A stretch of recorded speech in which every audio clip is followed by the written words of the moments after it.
நான் போன மீட்டிங்கில் வேலூரில் பேசும்போது சொல்லியிருந்தேன், தமிழ்நாடு தான் விஜய், விஜய் தான் தமிழ்நாடு அப்படின்னு நான் சொல்லியிருந்தேன். அது ஏன் அப்படி சொன்னேன் அப்படின்னா, தமிழ்நாட்டு மக்களுடைய ஒரே பிரதிநிதியாக, உண்மையான ஒரு பிரதிநிதியாக நாம் மட்டும்தான் இருக்கிறோம் அப்படின்றதுக்காக தான் அப்படி நான் சொன்னேன். அப்புறம் அந்த தேர்தல் பற்றியும் நான் சொல்லியிருந்தேன். தமிழ்நாடு வர்சஸ் ஸ்டாலின் சார், அதாவது விஜய் வர்சஸ் ஸ்டாலின் சார், அதையும் நான் சொல்லியிருந்தேன். அப்புறம் இன்னொரு கேள்வியும் கேட்டிருந்தேன். இது தமிழ்நாடு சட்டசபைக்கான ஒரு தேர்தல், இதை ஏன் தமிழ்நாட்டுக்கும் டெல்லிக்குமான ஒரு எலெக்ஷன் சொல்கிறீங்க அப்படின்னு நான் கேட்டிருந்தேன். உடனே விஜய் பாஜகவுக்காக பேசுகிறாரு அப்படின்லாம் திருச்சி பேச ஆரம்பிச்சிட்டாங்க. அப்புறம் ரெகுலராக ஒன்று பண்ணுவாங்கல்ல, நம்மளுடைய சிறுபான்மை சகோதரர்களை பயமுறுத்தி பயமுறுத்தி ஒரு ஒரு ஏமாத்து வேலை ஒன்று செய்வாங்கல்ல, அது இனிமேல் அவங்களால தொடர்ந்து செய்ய முடியாதுன்னு அவங்களுக்கு தெரிஞ்சு போச்சு. அதனால தான் நான் என்ன பேசினாலும் அதை திருச்சி பேசுறது, அந்த தில்லு முள்ளு வேலைகள்லாம் அவங்க செய்ய ஆரம்பிச்சிட்டாங்க. சென்னையில் டெல்லி டெல்லின்னு கூவுறதும், அடிக்கிற கொள்ளைக்கு ரைடு வந்துட்டா டெல்லிக்கு வெள்ளை கொடை பிடிக்கிறதும்,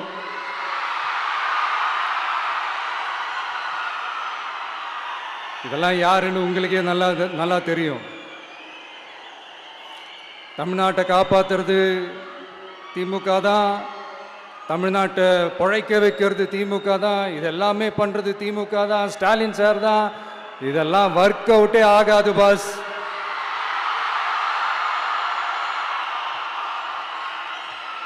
சின்ன பசங்களாம் சொல்ல ஆரம்பிச்சிட்டாங்க, ஓம் சக்தி பராசக்தி, திமுக ஒரு தீய சக்தி.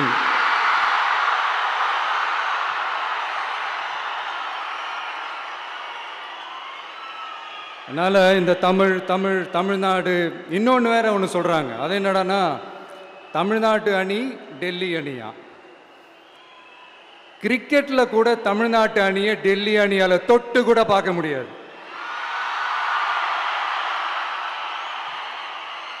அப்படி இருக்கும்போது கிரிக்கெட்லையும் விசில போடுறது தமிழ்நாடு தான், சிஎஸ்கே.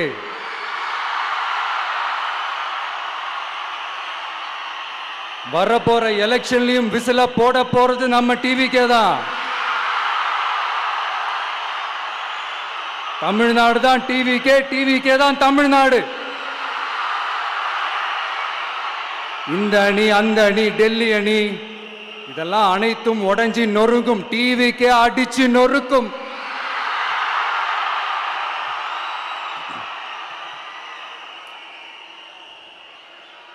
எனக்கும் என்னுடைய மக்களுக்கும் நடுவுல வேற யாராலையும் உள்ள நுழையவே முடியாது. இது ஒரு அம்மா பையன் உறவு, அப்பா புள்ள உறவு, அண்ணன் தங்கச்சி உறவு, அண்ணன் தம்பி உறவு, அக்கா தம்பி உறவு.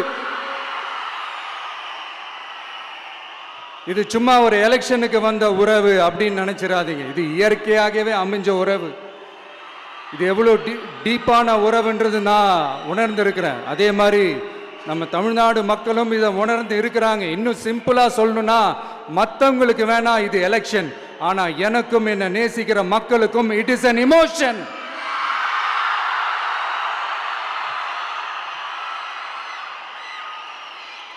And it is not an ordinary emotion.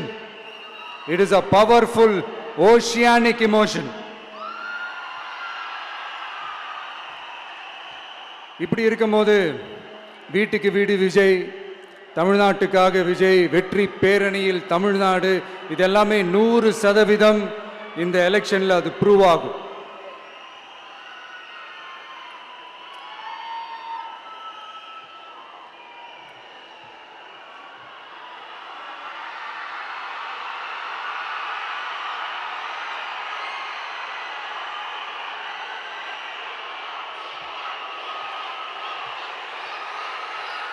நீங்க எல்லாரும் எனக்கு இன்னொரு உறுதிமொழியை ஒன்று கொடுக்கணும்.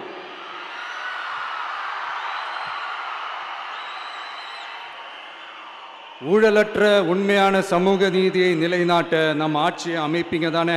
உங்களை தான் கேட்கிறேன், நம்ம ஆட்சியை அமைப்பீங்க தானே? இந்த விஜய்க்கு ஒரு வாய்ப்பு கொடுப்பீங்க தானே? உண்மையிலே கொடுப்பீங்க தானே? இந்த விஜய நம்புறீங்க தானே? ஒவ்வொரு வீட்லயும் விசில் சத்தம் கேட்கும் தானே? அந்த விசில் சத்தம் ஒவ்வொரு பூத்திலையும் புயலா ஒலிக்கும் தானே?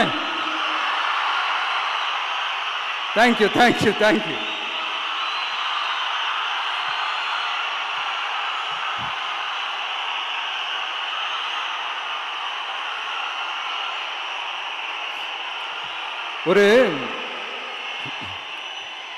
ஒரு டாக்டர் இருக்காருன்னா நாம் எப்போ அவரை பற்றி யோசிப்போம்? இப்போ நமக்கு ஏதாவது உடம்பு சரியில்லை அப்படின்னா அவரை யோசிப்போம், அவர் ஞாபகம் வரும். அது மாதிரி நமக்கு ஏதாவது ஒரு பிரச்சனை அப்படின்னா ஒரு வக்கீலை தேடிப்போம், அவர் ஞாபகத்துக்கு வருவார். இது மனித இயல்பு. அந்தந்த பிரச்சனை வரும்போது நம்ம அவங்கவுங்கள தேடி போவோம். ஆனால் ஆன் அ டெய்லி பேசிஸ் நம்ம சும்மா சாப்பிடும் போது கூட நம்மளை அறியாமல் ஒருத்தவங்களை பற்றி நினைப்போம், நம்மளை அறியாமல் அவங்களுக்கு நாம் நன்றி சொல்லுவோம். அந்த மதிப்பிற்குரிய அந்த மனிதர்கள் வேற யாரும் இல்லை, விவசாயி, விவசாயி, விவசாயி.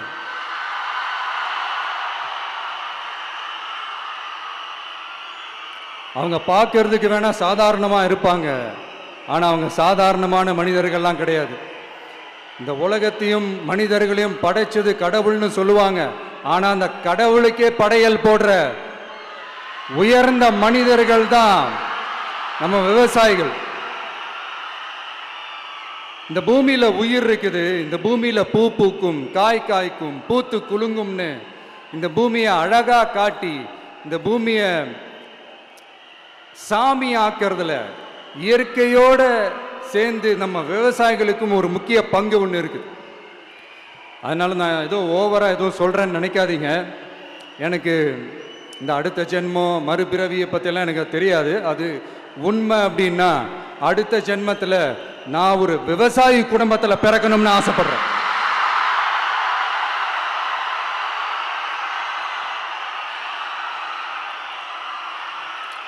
எனக்கு விவசாயத்தை பற்றி டீட்டெயில்டாக தெரியாது தான், நான் ஒத்துக்கிறேன்.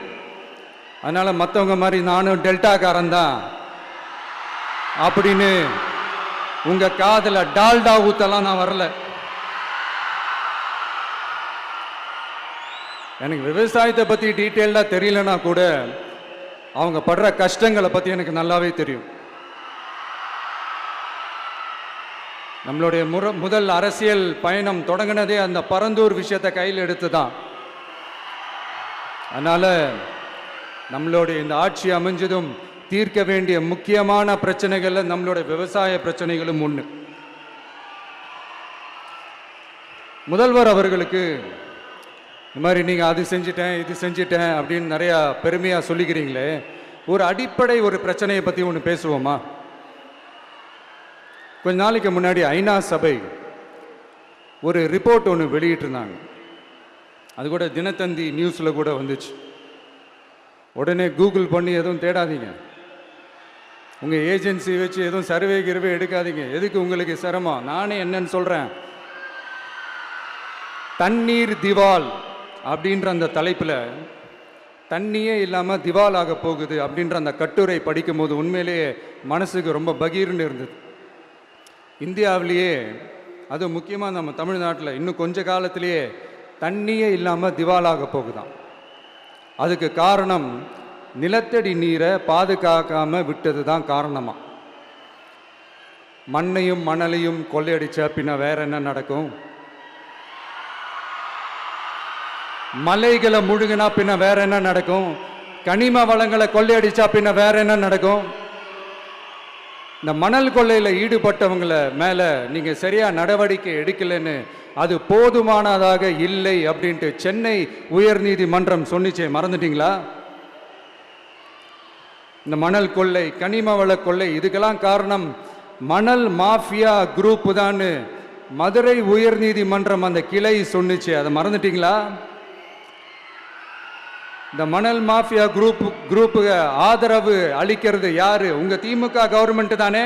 அது இல்லைன்னு சொல்ல முடியுமா?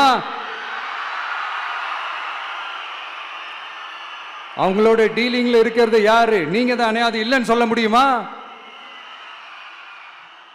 தண்ணி திவாலாக போகுது, மணல் திவாலாக போகுது, கனிம வளம் திவாலாக போகுது. மொத்தத்தில் உங்க ஆட்சியில தமிழ்நாடு திவாலாக போகுது.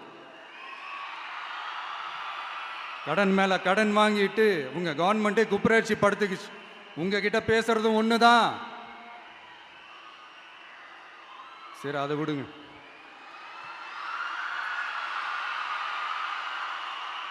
நம்ம விவசாயிகள் கஷ்டப்பட்டு விளைய வச்ச அந்த நெல்லெல்லாம் மழையில் நனைஞ்சி வீணா போச்சே. டெல்டாக்காரன்னு சொல்லிக்கிற நீங்க அதை எதாவது கவனிச்சிங்களா? அவங்களுடைய போராட்டம் எதுக்காவது கூட போய் நின்றுக்கிறீங்களா? கூண்டாஸில் மட்டும் போடுவீங்க. இதானே உங்களுடைய அந்த சாதனை. பரந்தூர் பிரச்சனை, உங்களுடைய உண்மையான நிலைப்பாடு என்ன? மேல்மா விஷயத்தில் உங்களோட உண்மையான நிலைப்பாடு என்ன? தமிழகத்தில் இருக்கிற எல்லா ஆறுகளையும் இணைப்போம், இந்தியாவிலேயே நாங்கள் தான் அதை பற்றி ஃபஸ்ட்டு யோசித்தோம் அப்படின்னு பெருமையாக சொல்லிக்கிற இந்த திமுக கவர்மெண்ட் அவங்களுடைய நாக் என்னன்னு சொல்லவா? இந்த மாதிரி பெரிய பெரிய திட்டங்கள்லாம் ஆட்சிக்கு வந்த உடனே செய்ய மாட்டாங்க. அந்த ஆட்சி முடிகிற டைமில், அந்த கடைசி 6 மாதம், அந்த 1 வருஷம், அந்த 1.5 வருஷத்தில் அதுக்கான திட்டத்தை கொண்டு வருவாங்க, அதுக்கான அடிக்கலை நாட்டுவாங்க. அதுக்கப்புறம் எலெக்ஷன் வரும், தோத்துருவாங்க. கேட்டால் எங்கள் ஆட்சி தான் முடிஞ்சிருச்சே அப்படின்னு நாடகம் ஆடுவாங்க. இல்லை, நான் தெரியாமல் தான் கேட்குறேன். மக்கள் மேலே உங்களுக்கு உண்மையிலே அந்த அக்கறை இருந்துச்சுன்னா ஆட்சிக்கு வந்த உடனே இந்த மாதிரி பெரிய பெரிய திட்டங்கள்லாம் ஸ்டார்ட் பண்ண வேண்டியது தானே. அதனால் ஆட்சி முடியும் போது அடிக்கல் நாட்டுறது. ஓட்டுக்காக என்னென்னலாம் பேசுவீங்க, ஆனால் மக்கள் இதெல்லாம் நம்புறதுக்கு அவங்க ஏமாளிங்க நினச்சிங்களா? மக்களே, நம்மளுடைய ஆட்சி அமைஞ்சதும் இந்த மாதிரி பெரிய பெரிய திட்டங்கள்லாம் உடனே ஸ்டார்ட் பண்ணுவோம். அதை அந்த 5 வருஷத்துக்குள்ள அதை முடிக்கவும் ட்ரை பண்ணுவோம். ஸோ இப்படிலாம் நம்ம பேசினா காவிரி பிரச்சனையில் உன் கருத்து என்ன, முல்லை பெரியார் பிரச்சனையில் உன் கருத்து என்ன, இப்படிலாம் அதெல்லாம் பற்றி உனக்கு என்ன தெரியுமா அப்படின்னு கேட்க ஆரம்பிச்சிருவாங்க. ஐயா, உலக மகா மேதைகளே, ROV, ரிமோட்லி ஆப்ரேட்டட் வெஹிக்கிள், அதை வச்சு தண்ணிக்குள்ளேயே போய் அணைகளோட உறுதித்தன்மையை ஆராய்ச்சி பார்க்குற வரைக்கும் நான் எல்லாம் தெரிஞ்சுதான் வச்சிருக்கிறேன். ஒருத்தன் சைலண்டாக இருக்கான், அமைதியாக இருக்கான்னா உடனே அவனுக்கு எதுவுமே தெரியாதுன்னு நினச்சிடாதீங்க. சும்மா கருத்து சொல்லிக்கிட்டு கம்பு சுற்றிக்கிட்டு இருந்தால் எல்லாமே நடந்துருமா? நசன் பேசி அதை கேட்டு மக்கள் வெறுத்து போயிட்டாங்க.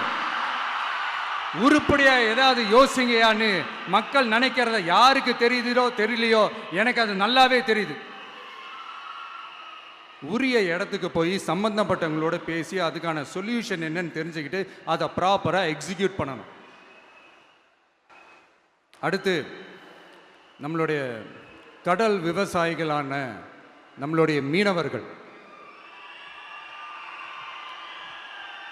மீனவர்களுடைய பிரச்சனைக்கு அப்பப்போ எந்திரிச்சு கடிதம் எழுதிட்டு திரும்ப தூங்க போயிடுவார். அவ்வளோதான், அதோட அது அப்படியே கிடக்கும். மானே, தேனே, பொன்மானே, இப்படிலாம் கடிதம் எழுதுறதெல்லாம் வேலைக்கே ஆகாது. ஒன்றிய அரசுக்கு அந்த உண்மையான உணர்வு பூர்வமான அந்த அழுத்தத்தை கொடுக்கணும். நம்ம மீனவர்கள் மேல அவங்க கையே வைக்கக்கூடாது, கையே வைக்க விடக்கூடாது. அவங்களுக்கான அந்த பாதுகாப்பு பக்காவா இருக்கணும். அதுதான் நம்மளுடைய ஒரே அஜெண்டா. மீனவர்களே, அடுத்து நம்மளுடைய ஆட்சி தான். கவலைப்படாதீங்க, தைரியமா இருங்க, உங்களுக்கான பாதுகாப்பு பக்காவா இருக்கும். இப்படி இருக்கும்போது அடுத்ததும் நாங்க தான் அப்படின்னு சிஎம் சார் சொல்லுவாங்க. அதெல்லாம் நடக்காது. 2வது முறை வந்ததெல்லாம் சரித்திரமே கிடையாது. இந்த சைனாவில் great great wall of China கேள்விப்பட்டிருப்பீங்க. அதோடைய நீளத்தை விட பெரிய டாஸ்க் இது. ஆனானப்பட்ட அவங்க அப்பாவாலே முடியல.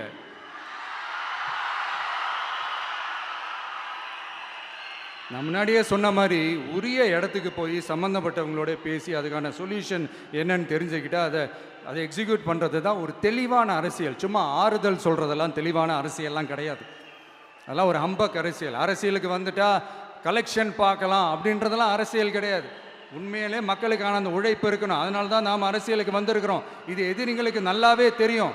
அதனால தான் நம்மளை சுற்றி அத்தனை சதிகள். அதில் முக்கியமான சதி என்ன தெரியுமா? இதை பாரு, ஒன்று நீ இல்லைனா நான் இல்லைனா நீ இல்லைனா நான். நமக்குள்ள வேற எவனும் நடுவில் வந்துடக்கூடாது. நாம 2 பேரால மட்டும்தான் மக்களை ஈஸியா ஏமாத்த முடியும். இந்த விஜய் வந்ததுனால நமக்கு பொழப்பே போச்சு. மக்கள் வேற அவனை தான் நம்புறாங்க. நாம வெளியே அடிச்சுக்கிற மாதிரி அடிச்சுக்கிட்டாலும் உள்ள நம்மளுடைய டீலிங் பக்காவா இருக்கணும். மக்களோட ஃபீலிங்ஸை பத்திலாம் நமக்கு கவலை இல்லை. நமக்கு டீலிங் தான் முக்கியம். மாத்தி மாத்தி ஆட்சிக்கு வந்துடலாம்னு நினைச்சோம். ஆனா அது நடக்காது போல் இருக்கு. அதனால நீ என்ன பண்ற? எஸ்ஓபின்னு போட்டு ஒரு பக்கம் அவனை தடுத்துரு, இன்னொரு பக்கம் அவன் மேல பழி போட்டு நானும் தடுத்துடுறேன். என்ன ஓகேவா? டீலிங் ஓகேவா?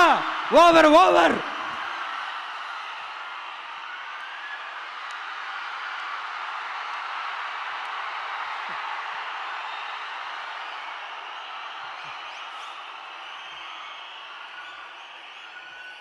இல்லைங்க, உண்மையிலேயே சிரிக்கிறதா என்ன பண்ணுறதுன்னு எனக்கு தெரியல.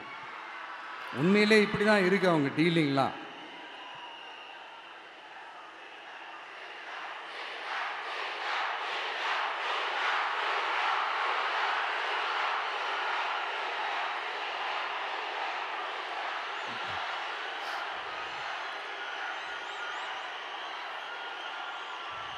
இப்படி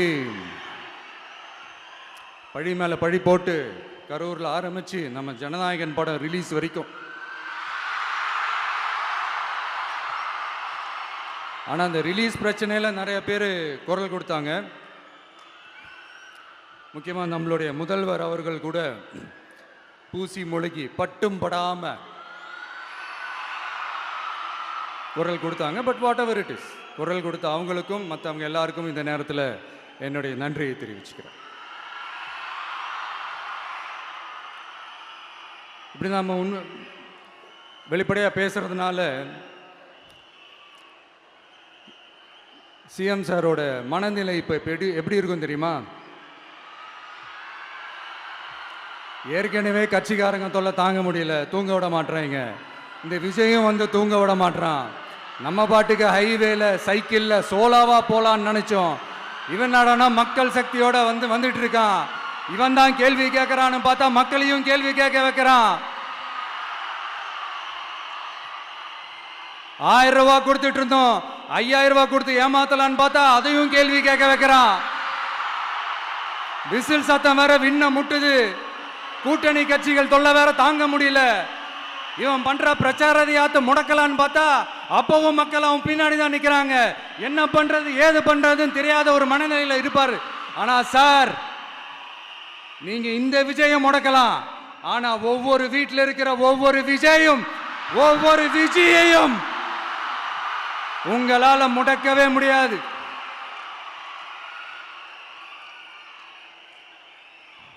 அவங்களாம் ஆல்ரெடி பிரச்சாரத்தை ஸ்டார்ட் பண்ணிட்டாங்க சார். வீட்லயே குடும்பமா இறங்குவாங்க பாருங்க பிரச்சாரத்துக்கு. அப்ப உங்களால மட்டும் இல்ல, எந்த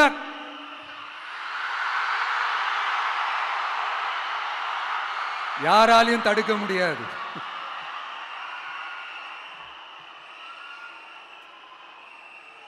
நம்ம டவுன் சவுத்தில் ஒரு ஊர்ல உங்க அப்பாவுக்கு வெங்கல சிலை வைக்கணும்னு ட்ரை பண்ணீங்கல்ல, அதுக்கு சுப்ரீம் கோர்ட் என்ன சொன்னாங்க?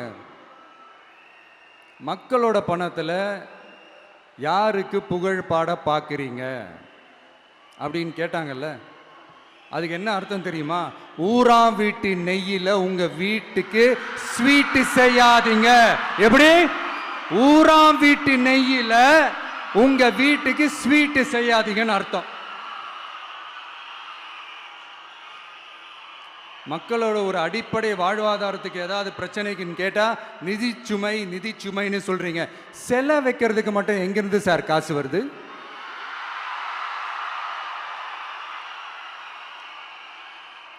முதல்ல மக்களுக்கு அந்த சோறுக்கு வழி பாருங்க சார். செலை வைக்கிறத பத்திலாம் அப்புறமா யோசிக்கலாம். கேஸ் சிலிண்டருக்கு மானியமா 100 ரூபாய் தரேன்னு சொன்னீங்களே, என்னாச்சு? கரும்புக்கு ஆதார விலையா 4000 ரூபாய் தரேன்னு சொன்னீங்களே, என்னாச்சு? ரொம்ப நாள் கல்யாணமே ஆகாம இருக்கிற பெண்களுக்கு அவங்களுடைய கல்வி தகுதிக்கு ஏற்ப அரசு வேலை கொடுப்போம்னு சொன்னீங்களே, என்னாச்சு? இதெல்லாம் வெறும் சாம்பிள் தான். இதோட ஹைலைட் ஒன்று இருக்கு. மாநில அரசால முடியவே முடியாதுன்னு தெரிஞ்சுக்கிட்டோம், நாங்க வந்தா நீட்டை ஒழிப்போம். ஆகா ஆகா ஆகா ஆகா, எவ்வளவு பெரிய ஒரு மோசடி இது! கேட்டா நாங்க தான் முன்மாதிரி ஆட்சின்னு சொல்லுவாங்க. மோசடி ஆட்சி. மோசமானவங்களே முக்கியமானவங்க கேள்விப்பட்டிருக்கிறீங்களா? அந்த மாதிரி மோசடி ஆட்சியிலேயே முக்கியமான ஆட்சி இந்த திமுக ஆட்சி. மக்களே, மக்களை நேசிக்கிற விஜய் வேணுமா? மக்கள் விரோத ஆட்சி நடத்துற ஸ்டாலின் சார் வேணுமா?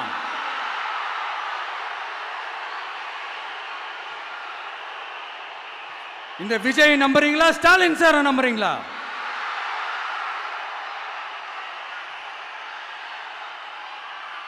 இந்த சத்தத்துக்கு அர்த்தம் தெரியுமா சார்? ஸ்டாலின் தொடரட்டும் அப்படின்னு அர்த்தம் கிடையாது. தீய சக்தி திமுக ஆட்சி மறையட்டும், தூய சக்தி டிவிகே ஆட்சி வரட்டும். நானும் உதிக்கட்டும்னு சொல்லாம்னு நினைச்சேன், பார்த்தா அதை வேற திருச்சி பேச ஆரம்பிச்சிருவாங்க. திருநெல்வேலியில், நாங்குநேரியில் இப்போ ரீசெண்டா ஒரே லைன்ல சொல்லணும்னா, நம்ம நண்பர் ஒருத்தர் ட்வீட் போட்டிருந்தாரு, அதையே சொல்றேன். ஸ்டாலின் தொடரட்டும், சட்டம் ஒழுங்கு சந்தி சிரிக்கட்டும். இதுதான் அந்த பிரச்சனைக்கு ஒரே லைன்.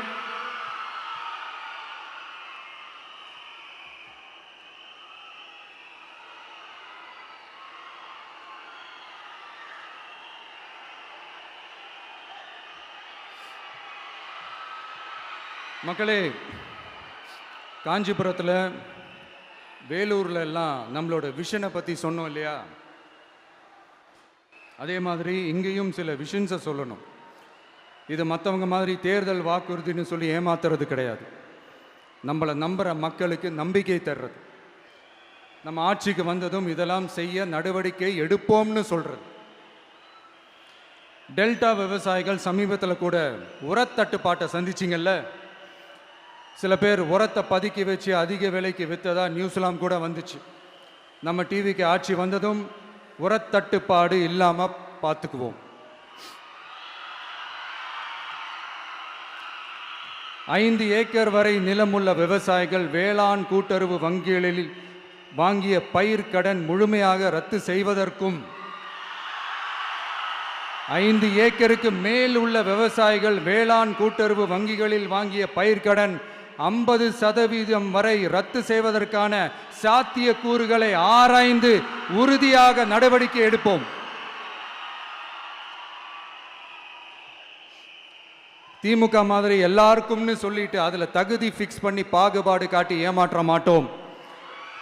எல்லாத்தையும் வெளிப்படையாக சொல்லுவோம்.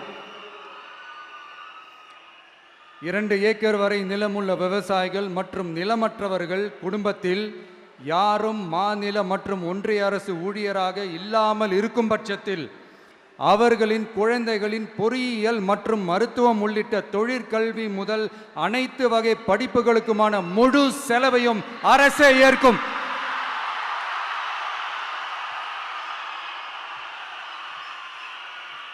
விவசாயிகளின் விருப்பத்திற்கு எதிராக எந்த திட்டமாக இருந்தாலும், ஒன்றிய அரசின் நெருக்கடியே இருந்தாலும், அந்த திட்டத்தை உங்களுடைய டிவிகே ஆட்சி முழுமையாக நிராகரிக்கும். எப்போதும் விவசாயிகளின் பக்கமே நம் ஆட்சி நிற்கும். கொள்முதல் நிலையங்களில் முறையாக நெல் மூட்டைகள் பாதுகாக்கப்படும். நெல் முளைத்து வீணாவதை பார்த்து கொண்டு நமது அரசு சும்மா இருக்காது. போதுமான கொள்முதல் நிலைய வசதிகள் ஏற்படுத்தப்படும். அதே போல கொள்முதல் நிலையங்களில் கொள்முதல் செய்வதற்கோ மூட்டை ஏற்றி இறக்கவோ ஒரு பைசா கமிஷன் வாங்காமல் பார்த்து கொள்ளப்படும். அப்படி கமிஷன் வாங்குவது யாராக இருந்தாலும் கடும் நடவடிக்கை எடுக்கப்படும்.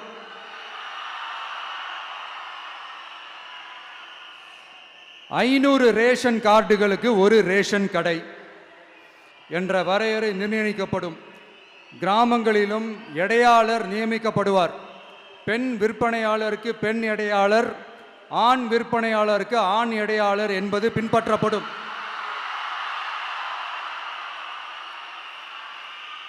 ரேஷன் கடைகளில் அரிசி தவிர அனைத்து பொருள்களும் பாக்கெட் செய்து விநியோகிக்கப்படும். மீனவர்களுக்கு ஒன்றிய அரசு சட்டப்படியான பாதுகாப்பை உறுதி செய்ய வேண்டும். அதற்கான உண்மையான உணர்வுபூர்வமான அழுத்தத்தை ஒன்றிய அரசுக்கு நமது டிவிக்கு அரசு கொடுக்கும். நான் மீண்டும் சொல்றேன், கல்வி, மருத்துவம், ரேஷன், குடிநீர், சாலை வசதி, பஸ் வசதி, இது மாதிரி அடிப்படை விஷயங்களுக்காகத்தான் நம் அரசு முதல்ல முக்கியத்துவம் கொடுக்கும். எனக்கு நம்மளோட குழந்தைகள், நம்ம பெண்கள், நம்ம இளைஞர்கள் லைஃபுக்கு முன்னுரிமை கொடுக்கணும். அரசு வேலை வாய்ப்புகள் மட்டும் இல்லாம தனியார் வேலை வாய்ப்புகளுக்கான வழியையும் உத்தரவாதத்தையும் உருவாக்கணும். அப்படி நாம் உருவாக்கிட்டாலே அவங்களுக்கான ரூட்டை நம்ம இளைஞர்கள் அவங்களே தேர்ந்தெடுத்துப்பாங்க. இத்தனை கோடி அத்தனை கோடி ஒப்பந்தம்னு சொல்லி விளம்பரம் மட்டும் செய்யாம உண்மையான ஒப்பந்தம் போட்டு வெள்ளை அறிக்கை வெளியிட்டு அதை செயல்படுத்தினாலே போதும், எல்லாம் தன்னாலே நடக்கும். இங்க என்னனையும் சொல்ல நினைக்கிறேன், இங்க அடுத்து நாங்க தான் நெஞ்ச நிமித்திரி கூவுற யாராச்சும் நாங்க ஊழலே செய்யாதவங்கன்னோ ஊழல் செய்யவே மாட்டோம்னோ நெஞ்ச தொட்டு மனசாட்சியோட சொல்ல முடியுமா? ஆனா நாம இன்னைக்கு இல்ல, ஆட்சிக்கு வந்ததுக்கு அப்புறமும் ஓப்பனா தில்லா கட்ஸா சொல்லுவோம், ஊழல் லஞ்சம் இல்லாத ஒரு ஆட்சியை கொடுக்க உண்மையா ட்ரை பண்ணாலே போதும், எல்லாம் தன்னாலே நல்லா நடக்கும். எல்லாரும் கொஞ்சம் கை இப்படி வைங்களேன். எங்க ஓட்டு எங்க உரிமை, எங்களை யாரும் விலைக்கு வாங்க முடியாது. எங்க ஓட்டு விசில் சின்னத்துக்கு தான். யாரையும் நம்பி ஏமாற மாட்டோம். எங்க வார்த்தையிலிருந்து மாற மாட்டோம். இது நிஜம். தேங்க்யூ.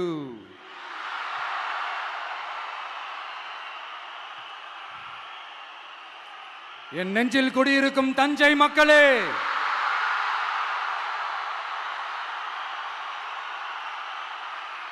என் நெஞ்சில் குடியிருக்கும் வேலூர் மக்களே, வேலூர்ல இதை நான் சொல்ல மறந்துட்டேன், சாரி. உங்களுக்காக இங்க நான் சொல்றேன், உங்களோட நான் இருக்கேன், நம்மளோட நம்ம மக்கள் இருக்கிறாங்க. இதுக்கு மேல என்ன வேணும்? கான்பிடென்ட்டா இருங்க, நல்லதே நடக்கும், வெற்றி நிச்சயம். மீண்டும் சந்திக்கும் வரை நன்றி, வணக்கம்.